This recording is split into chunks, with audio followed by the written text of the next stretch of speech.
Hello everyone. তো চলো আজকে একটু কলকার কাজ করি। তো অনেক দিন থেকেই কলকার কাজ করা হয় না, তো পার্লারে আসি। তো কলকার কাজ সেভাবে এখনও আমি শিখে উঠে পারিনি। তো যতটুকুনি পারি ততটুকুনি তোমাদের সঙ্গে শেয়ার করছি।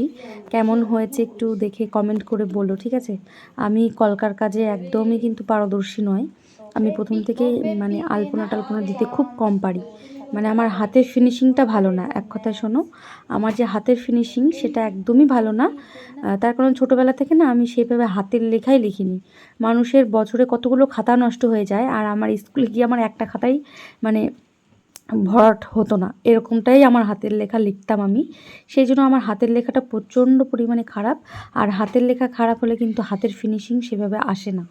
একটা কলকা করতে গেলে নিখুঁতভাবে তো একটা কলকা করতে হয়। তো সেটা আস্তে আস্তে প্র্যাকটিসের ওপরে নির্ভর করবে, তাই তো? আমি যত প্র্যাকটিস করব তত হবে। তো চলো তোমাদেরকে ফার্স্ট দেখাই আজকেরটা। এই যে দেখো, এটা আজকে করেছি আমি। এর আগে 4-5 দিন শিখেছি, তারপরে এটা আজকে করেছি। হয়েছে, মোটামুটি হয়েছে, কিন্তু খুব ভালো হয়নি। এই যে এটা আমার ফার্স্ট হাতের কাজ এটা ছিল প্রথম যখন করি।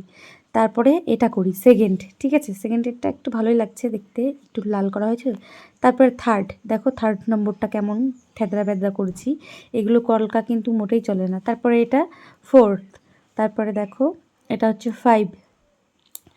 এরকম করে করে আর কি শিখছি। এগুলো কিন্তু আমি এখনও কিন্তু পারদর্শী হইনি। এই যে নিউ নিউ ডিজাইন দিয়ে দিয়ে দিয়ে শিখছি। কেমন হচ্ছে দেখো, আর কোনটা ভালো লাগছে তোমাদের কাছে কমেন্ট করে জানিও। আর এগুলো কি আদৌ বউয়ের কপালে ব্রাইডকে কি করা যায়? আমার তো মনে হয় না যায়। তবে আমার হাতের কাজটা খুব ভালো করতে হবে, সেই জন্য আমি চেষ্টা করছি। মোটে 2-3 দিন, হয়তো 4-5 দিনের মতো হয়তো এরকম করে করেছি এই কাজটা। তো রোজ দিন যত প্র্যাকটিস করব তত সুন্দর হবে হাতের ফিনিশিংটা। তো কেমন লাগলো আজকে ভিডিওটা কমেন্ট করে জানিয়ে দিও। টাটা।